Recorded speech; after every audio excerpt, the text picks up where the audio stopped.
Audiobook da Revista Espírita de 1861. Jornal de Estudos Psicológicos. Quarto ano, 1861. Junho, item 2. Correspondência. A carta seguinte nos foi dirigida pelo Sr. Holstein, advogado na Corte Imperial de Bordeaux, antigo chefe da Ordem dos Advogados. Os princípios que ali estão altamente expressos da parte de um homem que a sua posição coloca-o na classe dos mais esclarecidos, darão talvez a refletir a alguns daqueles que, crendo ter o privilégio da razão, alinham, sem cerimônia, todos os adeptos do espiritismo entre os imbecis. Meu caro senhor e muito honrado chefe espírita, recebi a doce influência e recolhi o benefício destas palavras do Cristo a tome, felizes aqueles que creram e que nada viram, profundas, verdadeiras e divinas palavras que mostram o caminho mais seguro, o mais racional que conduz à fé, segundo a máxima de São Paulo, que o Espiritismo cumpre e realiza, rationabilis de obsequium vestrum. Quando vos escrevi, no mês de março último, pela primeira vez, eu vos dizia, que eu nada vi, mas li e compreendi, e acreditei. Deus me recompensou muito por crer sem ter visto, depois, eu vi e vi bem, vi condições proveitosas, e a parte experimental veio animar, se assim posso me exprimir, a fé que a parte doutrinária me dera, e, fortificando-a, imprimiu-lhe a vida. Depois de ter estudado e compreendido, conheço o mundo invisível como conheço Paris, naquilo que a estudei sobre o mapa. Pela experiência, o trabalho e a observação continuados, conheci o mundo invisível e seus habitantes como conhecia Paris naquilo que a percorri, mas sem ter ainda penetrado em todos os cantos dessa vasta capital. Contudo, desde o começo do mês de abril, graças ao conhecimento que me proporcionastes do excelente Sr. Saboy e de sua família patriarcal, todos bons e verdadeiros espíritas, pude trabalhar, e trabalhei constantemente, cada dia, com eles em minha casa, em presença e com o concurso dos adeptos de nossa cidade, que estão convencidos da verdade do Espiritismo, se bem que nem todos sejam ainda, de fato e praticamente, espíritas. O Sr. Sabó vos enviou exatamente o produto de nossos trabalhos obtidos a título de ensinamento, por evocações ou por manifestações espontâneas dos espíritos superiores. Sentimos tanto de alegria e de surpresa quanto de confusão e humildade, quando recebemos esses ensinos tão preciosos e verdadeiramente sublimes, de tantos espíritos elevados que vieram nos visitar, ou nos enviaram mensageiros para falarem em seu nome. Ó! Caro Senhor, quanto sou feliz por não mais pertencer, pelo culto material, à terra que sei agora não ser, para os nossos espíritos, senão um lugar de exílio, a título de provas ou expiações. Quanto sou feliz por conhecer, e ter compreendido, a reencarnação, com toda a sua importância, e todas as suas consequências, como realidade e não como alegoria. A reencarnação, essa sublime e equitativa justiça de Deus, assim como dizia, ontem ainda, um guia protetor, tão bela, tão consoladora, uma vez que deixa a possibilidade de fazer no dia seguinte o que não fizemos na véspera, que faz a criatura progredir para o Criador. Essa justa e equitativa lei, segundo a expressão de Joseph de Maistre, na evocação que fizemos de seu Espírito, e que recebestes, a reencarnação é, segundo a divina palavra do Cristo, o longo e difícil caminho a percorrer para chegar à morada de Deus. Eu compreendo agora o sentido destas palavras do Cristo a Nicodemus, sois doutor da lei e não sabeis isso. Hoje, que Deus me permitiu compreender, de maneira completa, toda a verdade da lei evangélica, eu me pergunto como a ignorância dos homens, doutores da lei, pôde resistir, a esse ponto, à interpretação dos textos, produzir, assim, o erro e a mentira que mantiveram o materialismo, a incredulidade, o fanatismo ou a covardia? Eu me pergunto como essa ignorância, esse erro, puderam se produzir, quando Cristo tiver o cuidado de proclamar a necessidade de reviver, dizendo, é preciso que nasçais de novo, e pela reencarnação, como seu único meio de ver o reino de Deus, o que já era conhecido e ensinado sobre a terra, e que Nicodemus deveria saber, e sois doutor da lei e não sabeis isso. É verdade que o Cristo acrescenta a cada passo, que aqueles que têm ouvidos, ouçam, e também, eles têm olhos e não veem, têm ouvidos e não ouvem nada, têm ouvidos e não ouvem e nem compreendem nada, o que pode se aplicar àqueles que vieram depois dele, tão bem quanto àqueles de seu tempo. Deus, em sua bondade, eu o disse, recompensou-me pelos nossos trabalhos até este dia, e os ensinos que nos fez dar, pelos seus divinos mensageiros, missionários devotados e inteligentes junto de seus irmãos, segundo a expressão do espírito de Fenelon, para lhe inspirar o amor e a caridade ao próximo, o esquecimento das injúrias e o culto da adoração devida a Deus. Eu compreendo agora a admirável importância dessas palavras do espírito de Fenelon, quando fala desses divinos mensageiros, que viveram tantas vezes que se tornaram nossos mestres. Agradeço com alegria e humildade esses divinos mensageiros por terem vindo nos ensinar que o Cristo está em missão sobre a terra, para a propagação e o sucesso do Espiritismo, essa terceira explosão da bondade divina, para cumprir esta palavra final do Evangelho, unum ovilha unus pastor, por terem vindo nos dizer, não temais nada. O Cristo, chamado por eles Espírito de Verdade, a verdade é o primeiro e o mais santo missionário das ideias espíritas. Estas palavras me tocaram vivamente, e me perguntava, e mais onde está, pois, o Cristo em missão sobre a terra? A verdade comanda, segundo a expressão do Espírito de Marius, bispo das primeiras idades da Igreja, essa falange de espíritos enviados por Deus em missão sobre a terra, para a propagação e o sucesso do Espiritismo. Que doces e puros gozos dão esses trabalhos espíritas pela caridade feita com a ajuda da evocação dos espíritos sofredores.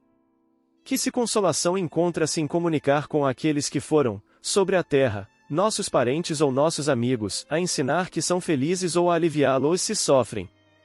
Que viva e brilhante luz lançam em nossas almas esses ensinamentos espíritas que, nos ensinando a verdade completa da lei do Cristo, nos dão a fé pela nossa própria razão, e nos fazem compreender a onipotência do Criador, sua grandeza, sua justiça, sua bondade e sua misericórdia infinita, colocando-nos, assim, na deliciosa necessidade de praticar essa lei divina de amor e de caridade.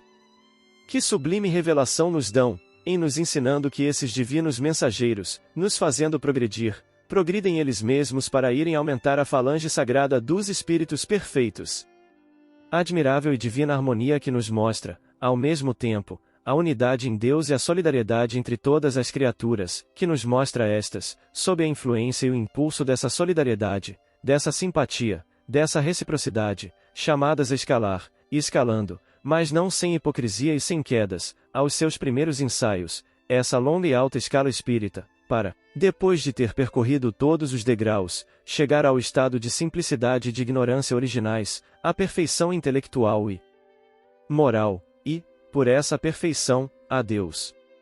Admirável e divina harmonia, que nos mostra essa grande divisão de inferioridade e de superioridade, pela distinção dos mundos que são os lugares de exílio, onde tudo não é senão prova e expiação, e mundos superiores, moradas dos bons espíritos, onde não tem mais senão que progredir para o bem.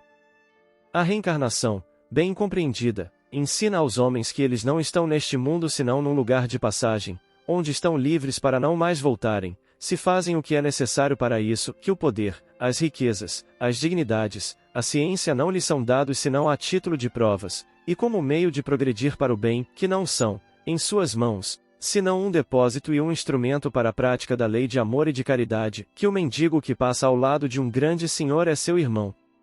Diante de Deus, e talvez o foi diante dos homens, que talvez foi rico e poderoso, se está agora numa condição obscura e miserável, é por ter falido em suas terríveis provas, lembrando assim esta palavra célebre do ponto de vista das condições sociais, não há senão um passo do Capitólio à rocha Tarpeine, mas com esta diferença de que, pela reencarnação, o espírito se levanta de sua queda, e pode, depois de ter remontado ao Capitólio, lançar-se de seu topo nas regiões celestes, morada esplêndida dos bons espíritos. A reencarnação, ensinando aos homens, segundo a admirável expressão de Platão, que não há rei que não descenda de um pastor, e de pastor que não descenda de um rei, apaga todas as vaidades terrestres, desliga do culto material, nivela moralmente todas as condições sociais, constitui a igualdade, a fraternidade entre os homens, como para os espíritos, em Deus e diante de Deus, e a liberdade que, sem a lei de amor e de caridade, não é senão mentira e utopia, assim como nos disse recentemente o Espírito de Washington. Em seu conjunto, o Espiritismo vem dar aos homens a unidade e a verdade em todo o progresso intelectual e moral, grande e sublime empreendimento do qual não somos senão os muito humildes apóstolos. Adeus, meu caro senhor, depois de 3 meses de silêncio, sobrecarrego-vos com uma carta muito longa, responder-me-eis quando puderdes, e quando quiserdes. Proponho-me a fazer a viagem a Paris para ter o prazer de vos conhecer pessoalmente, de vos apertar fraternalmente a mão, minha saúde a isso se opõe até o presente. Podereis fazer desta carta o uso que julgardes conveniente, honro-me de ser, alto e publicamente, espírita. Vosso muito devotado. Holstein, advogado. Cada um apreciará como nós a justeza dos pensamentos expressos nessa carta, vê-se que, embora recentemente iniciado, o Sr. Holstein passou a mestre no fato da apreciação, é que tem sério e profundamente estudado, o que lhe permitiu apanhar rapidamente todas as consequências dessa grave questão do espiritismo, e que, ao contrário de muita gente, não se deteve na superfície. Nada tinha visto, disse ele, e estava convencido, porque lera e compreenderá.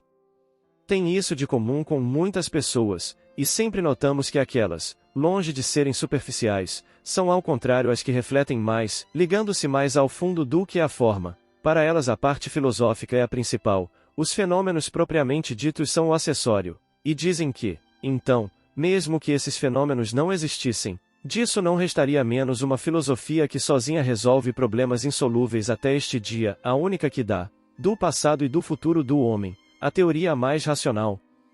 Ora, eles preferem uma doutrina que explica aquela que nada explica, ou que explica mal. Quem reflete, compreende muito bem que se poderia fazer abstração das manifestações, e que a doutrina, com isso, não subsistiria menos, as manifestações vêm corroborá-la, confirmá-la, mas não lhe são a base essencial. O discurso de Channing, que acabamos de citar, disso é a prova, uma vez que, quase 20 anos antes do grande desdobramento das manifestações na América, unicamente o raciocínio o conduzira às mesmas consequências. Há um outro ponto pelo qual se reconhece também o espírita sério, pelas citações que o autor dessa carta faz dos pensamentos contidos nas comunicações que recebe, prova que não está limitado a admirá-las como belos trechos literários, bons para se conservar num álbum, mas que os estuda, medita-os e deles tira proveito. Infelizmente, há tantos para quem esse auto-ensinamento permanece uma letra morta, que colecionam belas comunicações, como certas pessoas colecionam belos livros, mas sem lê-los. Por outro lado, do que devemos felicitar o Sr. Holstein, é da declaração pela qual termina a sua carta. Infelizmente, nem todos têm como ele, a coragem de sua opinião, é o que encoraja os adversários. Entretanto, é preciso reconhecer que as coisas, há algum tempo, mudaram muito a esse respeito. Há 2 anos apenas que muitas pessoas não falavam do espiritismo senão entre 4 olhos, não compravam os livros senão em segredo, e tinham um grande cuidado para não os deixar em evidência. Hoje, é muito diferente, já se está familiarizado com os epítetos descorteses dos zombadores, e ri-se disso ao invés de melindrar-se. Não se teme mais confessar-se espírita altamente, como não se teme dizer-se partidário de tal ou tal outra filosofia, do magnetismo, do sonambulismo, etc. Discute-se livremente com o primeiro que chega sobre essa matéria, como se discutiria sobre os clássicos e os românticos, e sem se crer humilhado por ser por uns ou pelos outros. É progresso imenso que prova 2 coisas, o progresso das ideias espíritas em geral, e a pouca consistência dos argumentos dos adversários, terá por consequência impor silêncio a esses últimos, que se creem fortes porque se creem os mais numerosos, mas quando, por toda a parte, encontrarem a quem falar, não dizemos que serão convertidos, mas se manterão em reserva. Conhecemos uma pequena cidade da província onde, há 1 ano, o espiritismo não contava senão um único adepto que, apontado ao dedo como um animal curioso, se fora conhecido como tal, quem sabe mesmo? Talvez deserdado pela sua família ou destituído de seu lugar. Hoje, os adeptos ali são numerosos, reúnem-se abertamente sem se importarem do que se dirá, e quando foram vistos entre as autoridades municipais, funcionários, oficiais, engenheiros, advogados, notários, etc., que não escondiam a sua simpatia pela coisa, os zombadores deixaram de zombar, e o jornal da localidade, redigido por um espírito muito forte, que já dera algumas pontadas e se preparava para pulverizar a nova doutrina, temendo ter por detrás parte mais forte que a dele, prudentemente guardou silêncio. É a história de muitas outras localidades, e se generalizará à medida que os partidários do espiritismo, cujo número aumenta todos os dias, elevarem a cabeça e a voz. Pode-se bem querer abater uma cabeça que se mostre, mas quando há 20, 40, 100 delas que não temem falar alto e firme, olhada 2 vezes, E isso dá coragem àqueles que têm falta dela.